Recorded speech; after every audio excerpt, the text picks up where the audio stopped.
Bismillahirrahmanirrahim. Assalamualaikum warahmatullahi wabarakatuh. Sahabat muslim dimanapun Anda berada, kembali lagi bersama kami Bangkit Islam Channel yang membahas seputar sejarah dunia Islam. Semoga bisa bermanfaat bagi kita semuanya, amin ya robbal alamin. Kisah Nabi Adam alaihi salam. Allah subhanahu wa ta'ala menciptakan Nabi Adam sebagai manusia pertama di dunia. Sebagai umat Islam, mempercayai adanya Nabi dan Rasulnya merupakan salah satu rukun iman. Penciptaan Nabi Adam dituliskan Allah subhanahu wa ta'ala dalam Al-Quran Surat Al-Baqarah ayat 30-39. Dijelaskan para malaikat sempat bertanya tujuan penciptaan manusia yang bisa membuat kerusakan di bumi, tetapi Allah menjawab hal itu dengan bijaksana. Dan ingatlah ketika Tuhanmu berfirman kepada para malaikat, "Aku hendak menjadikan khalifah di bumi." Mereka berkata, "Apakah engkau hendak menjadikan orang yang merusak dan menumpahkan darah di sana, sedangkan kami bertasbih memujimu dan menyucikan namamu?" Dia berfirman, "Sungguh aku mengetahui apa yang tidak kamu ketahui." Quran Surat Al-Baqarah ayat 38-39. Nabi Adam diciptakan oleh Allah subhanahu wa ta'ala dari tanah dengan hanya mengucapkan perintah kun fayakun. Sebagaimana firman Allah subhanahu wa ta'ala dalam Al-Quran Surat Ali Imran ayat 59. Sesungguhnya perumpamaan penciptaan Isa bagi Allah seperti penciptaan Adam. Dia menciptakannya dari tanah, kemudian dia berkata kepadanya, "Jadilah." Maka jadilah sesuatu itu. Dalam hadits riwayat Bukhari, Nabi Muhammad SAW bersabda bahwa Nabi Adam memiliki tinggi hingga 60 hasta dengan rambut yang lebat. Sesungguhnya Allah telah menciptakan Adam dalam bentuk seorang laki-laki yang tubuhnya sangat tinggi dan rambutnya sangat lebat. Tubuhnya seperti buah kurma yang menjulang sangat tinggi. Kemudian Allah subhanahu wa ta'ala ajarkan semua hal kepada Nabi Adam agar ia memahaminya. Hal ini dijelaskan dalam Quran Surat Al-Baqarah ayat 31. Dan dia ajarkan kepada Adam nama-nama benda semuanya, kemudian dia perlihatkan kepada para malaikat seraya berfirman, "Sebutkan kepadaku nama semua benda ini, jika kamu yang benar."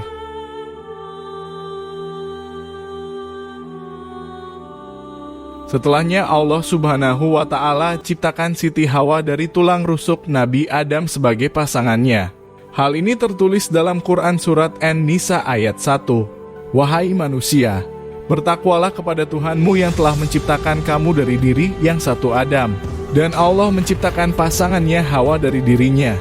Dan dari keduanya Allah memperkembangbiakan laki-laki dan perempuan yang banyak. Bertakwalah kepada Allah yang dengan namanya kamu saling meminta dan dalam peliharalah hubungan kekeluargaan. Sesungguhnya Allah selalu menjaga dan mengawasimu." Kemudian Allah persilakan Nabi Adam dan Siti Hawa untuk tinggal di surga dan menikmati semua nikmatnya. Hanya saja Allah melarang Nabi Adam dan Hawa untuk mendekati salah satu pohon di dalam surga. Allah berfirman, "Wahai Adam, tinggallah engkau bersama istrimu dalam surga dan makanlah apa saja yang kamu berdua sukai. Tetapi janganlah kamu berdua dekati pohon yang satu ini. Apabila didekati, kamu berdua termasuk orang-orang yang zalim." Namun sayang iblis menggoda Nabi Adam dan Siti Hawa untuk memakan buah yang dilarang oleh Allah subhanahu wa ta'ala. Iblis mengatakan bahwa buah tersebut dapat mengubah mereka menjadi malaikat dan bisa hidup kekal di surga. Hal ini tertulis dalam Quran Surat Al-A'raf ayat 20.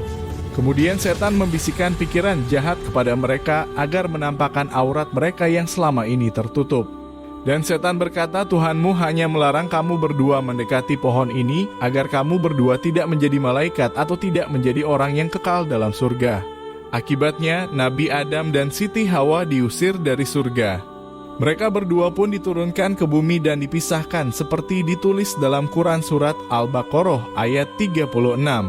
Lalu setan memperdayakan keduanya dari surga sehingga keduanya dikeluarkan dari segala kenikmatan ketika keduanya di sana surga. Dan kami berfirman, "Turunlah kamu, sebagian kamu menjadi musuh bagi yang lain. Dan bagi kamu ada tempat tinggal dan kesenangan di bumi sampai waktu yang ditentukan. Sebelum itu Nabi Adam dan Siti Hawa memohon ampun kepada Allah seraya bertaubat atas dosa yang dilakukannya. Hal ini tertulis dalam Quran Surat Al-A'raf ayat 23.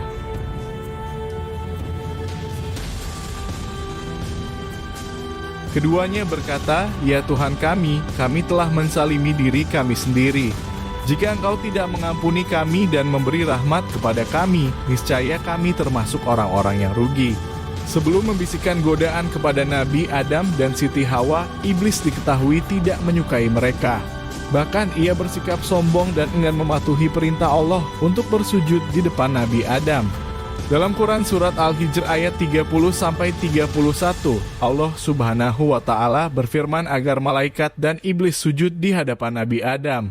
Namun ia mengingkari ucapan Allah Subhanahu wa Ta'ala, maka bersujudlah para malaikat itu semuanya bersama-sama, kecuali iblis.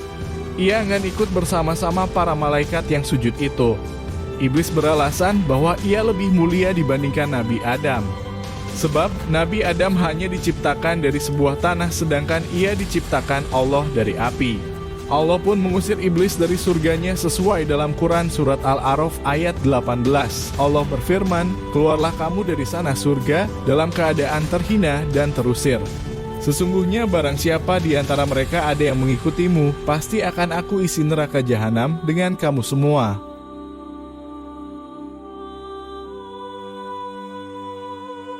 Allah menciptakan Nabi Adam dengan tujuan hendak menjadikan ia sebagai khalifah pertama di bumi. Hal itulah mujizat yang diterima Nabi Adam dari Allah, seperti disebutkan dalam Quran Surat Al-Baqarah ayat 30. Kemudian Allah juga akan menjadikan keturunan-keturunan Nabi Adam sebagai khalifah sesuai dalam Quran Surat An-Naml ayat 62 yang berbunyi, "Bukankah dia, Allah Subhanahu wa Ta'ala, yang memperkenankan doa orang yang dalam kesulitan, apabila dia berdoa kepadanya, dan menghilangkan kesusahan dan menjadikan kamu manusia sebagai khalifah pemimpin di bumi. Apakah di samping Allah ada Tuhan yang lain?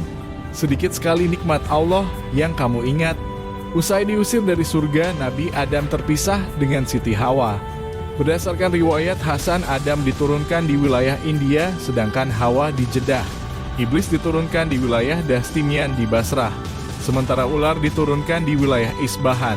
Kemudian Ibnu Abi Hatim meriwayatkan dari As-Sadi, ia berkata Adam turun di India, bersamanya turun pula Hajar Aswad. Beliau membawa segenggam daun surga di tangannya. Selanjutnya Adam menyebarkan daun itu di India sehingga tumbuhlah pohon yang bagus di sana. Sementara itu Ibnu Umar meriwayatkan Adam diturunkan di Safa, sedangkan Hawa di Marwah. Mereka pun dipertemukan oleh Allah di Jabal Rahmah dan bersatu kembali. Demikianlah kisah Nabi Adam alaihi salam dan Siti Hawa, semoga bisa bermanfaat bagi kita semuanya sebagai anak cucu beliau. Sekian dan terima kasih. Wassalamualaikum warahmatullahi wabarakatuh.